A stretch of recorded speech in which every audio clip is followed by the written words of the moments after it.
그다음에 이제 보통 우리가 비즈니스 모델 하는데요. 사실은 비즈니스 모델이 한 장으로 많이 해보셨겠습니다만은 한 장으로 내 사업을 어떻게 할 것인가를 심플하게 정리를 하는 건데요.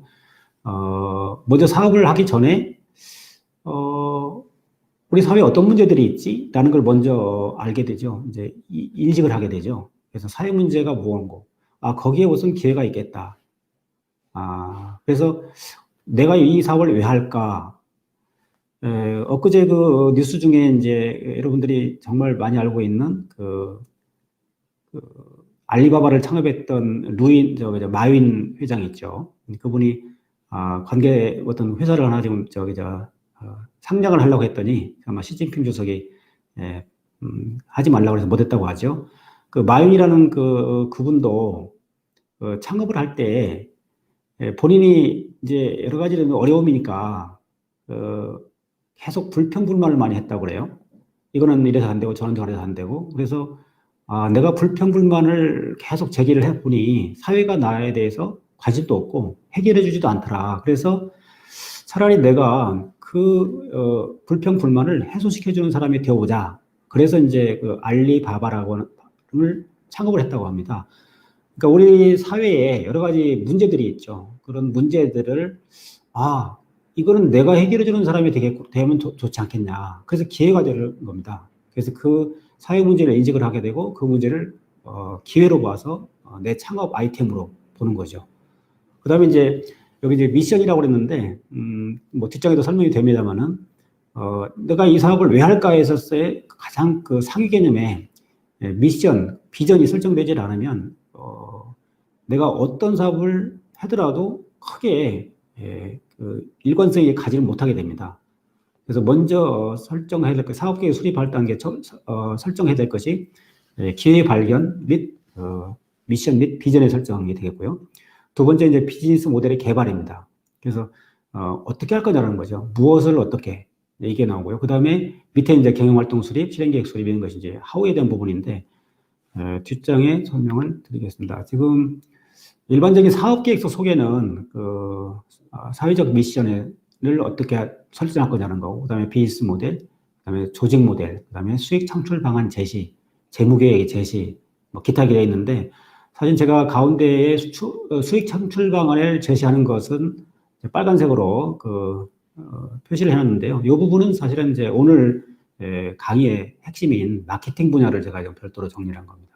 그래서 여기 보시면 두 번째 단계가 이제 비즈니스 모델이죠. 사업 요약, 그 다음에 핵심 상품이 뭐고, 사회적 경제적 효과가 뭐고, 환경 분석, 사업 목표 및 전략 수립, 그 다음에 세부 계획을 수립하는 것을 이제 비즈니스 모델 속에 거의 다 들어갑니다. 그래서 그걸 설명하기 위해서 사업 계획서 작성하는 내용들을 좀 정리를 해본 겁니다. 아까 말씀드렸다시피, why, 왜 내가 이 사업을 하지라고 했을 때, 미션이 설정이 되야 된다는 거죠. 그래서 우리는 무엇을 하려고 하는 것인가, 사회적 문제 해결, 공익가치 창출. 그래서 사회적 기업들의 가장 기본이죠. 그걸 왜 하지? 라고 했을 때 그거죠. 두 번째 미션은 미션을 이루어가는 일정 기간 뒤에 내 조직에 우리 회사의 미래, 퓨처 이미지가 뭘까? 이걸 한번 그려보는 겁니다. 그래서 Y가 미션이 설정되지 않은 상태에서의 비전이 나오기가 어렵죠. 그 다음에 그 하위 개념으로 목표가 됩니다. 비전을 달성하기 위해서 구체적으로 무엇을 어느 만큼 달성할 것인가. 보통 골이라고 표현하죠. 마지막 단계에 가서 그 목표를 실행하기 위해서, 목표를 달성하기 위해서 어떤 것들을 중점적으로 하고 문제를 해결하기 위해서 어떤 방식과 방법을 이용할 것인가. 이게 전략이고 실행 계획이 되겠습니다. 그래서 이 미션, 비전, 목표, 실행 계획, 이것이 사업 계획서 속에 녹여 들어가야 되겠죠. 그게 들어가 있지 않으면 사실은 큰 틀에서 기업이 운영되기가 어렵다라고 보여집니다. 비즈니스 모델 부분인데요. 상품, 서비스, 정보의 흐름 등을 엮어내는 사고의 틀이다. 이런 사고의 틀에는 사업을 영위하는 광범위한 이해 당사자들의 역할과 잠재적 이익 가능성, 매출의 원천 등이 담기게 된다는 겁니다. 그래서 비즈니스 모델 소개는 첫 번째 아이디어 및 기술과 경제적 성과를 연결하는 프레임워크이다. 두 번째, 어떻게 조직이 가치를 창출하고 전달하고 획득하는지 논리적으로 정리가 되어야 된다. 세 번째, 조직을 영위하는 중심 사상이자 가치 생성의 기본이다. 근본이다. 네 번째, 조직이 어떻게 작동하는지를 이야기로 풀어낸다. 마지막으로 공급자, 유통 및 서비스 제공자, 인프라 제공자, 고객 등을 엮어주는 비즈니스 웹이다. 이렇게 보고 있습니다. 그래서 비즈니스를 전개하기 위한 필수적인 구성 요소를 모아놓고 상호관계를 모델화 시켜놓은 것이 비즈니스 모델입니다. 거듭 말씀드리지만 왜 생뚱맞게 비즈니스 모델을 지금 얘기할까? 이거는 지금 이제 우리 사회적 기업에 한 3년 전후로 이제 되셨기 때문에 그 초기 단계에 내가 이 모델을 다 검토를 하셨을 겁니다. 그러면 맞아. 그때 이렇게 검토를 했지. 이런 가치 제공을 하려고, 가치 제안을 하려고 내가 생각을 했었어. 그런데 지금 1년 후에, 3년 후에 지금 나의 모습은 어떻지? 이런 부분을 한번 또 리콜 해보자는 겁니다. 회고를 해보자 그런 얘기입니다.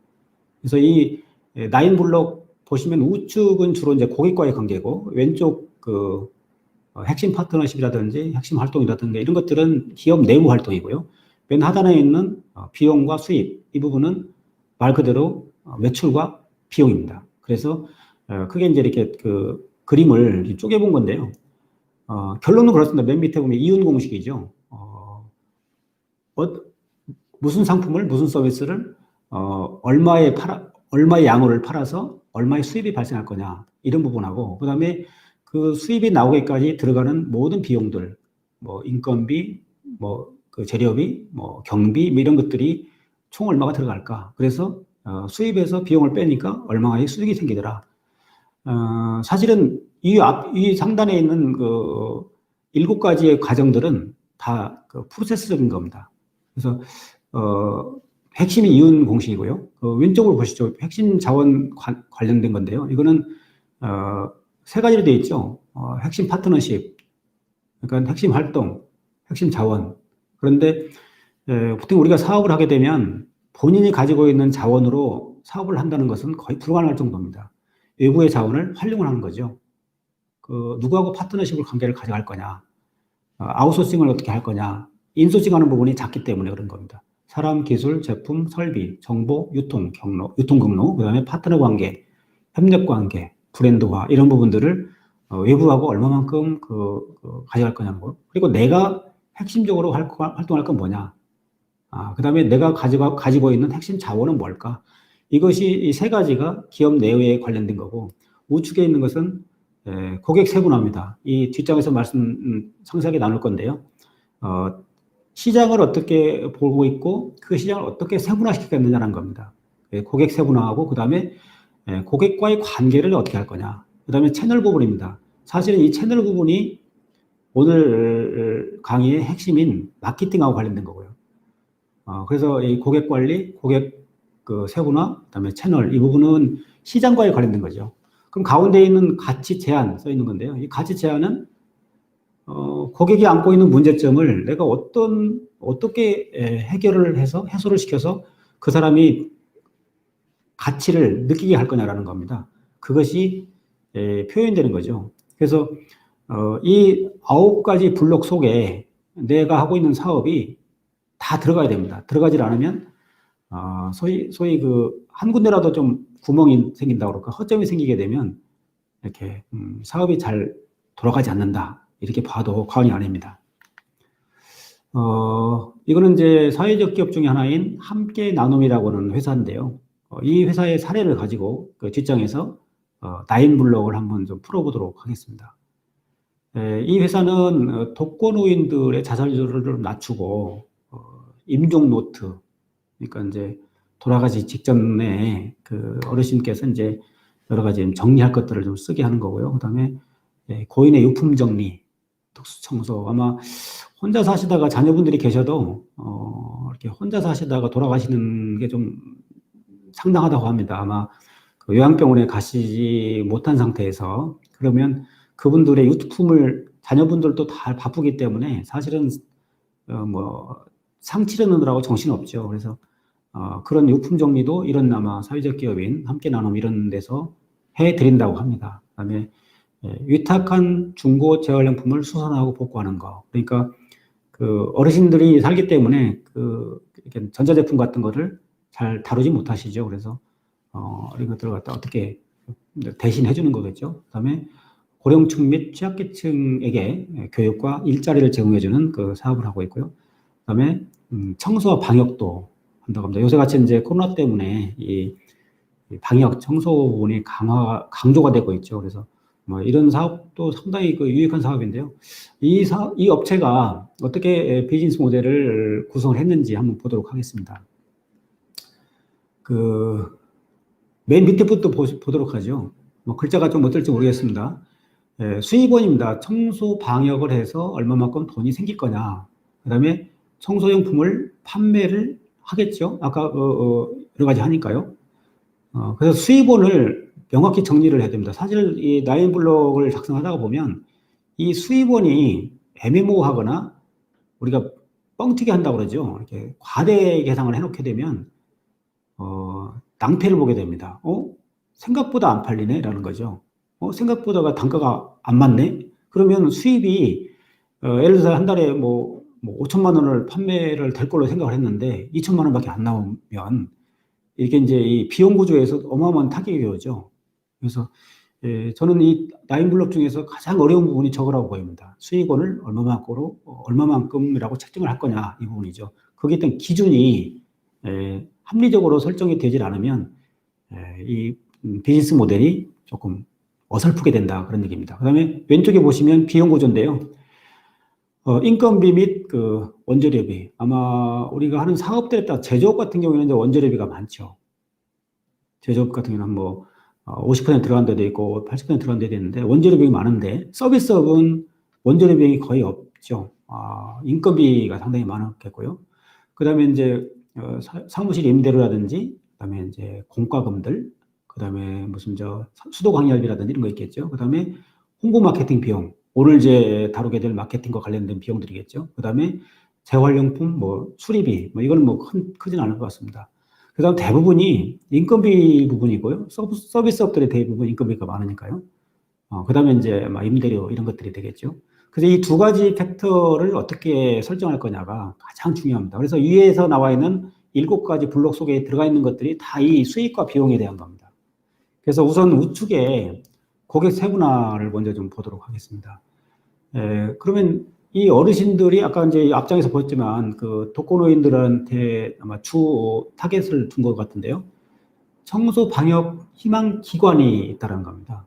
기관이나 학교, 그다음에 일반 기업이나 건물, 아파트 뭐 이런 부분에서 청소나 방역을 아마 이게 코로나가 지금 계속 되고 있기도 하고요. 아마 우리 사회가 아마 이러한 수요는 늘어날 걸로 보입니다. 독거노인, 그다음에 고령 및 취약계층.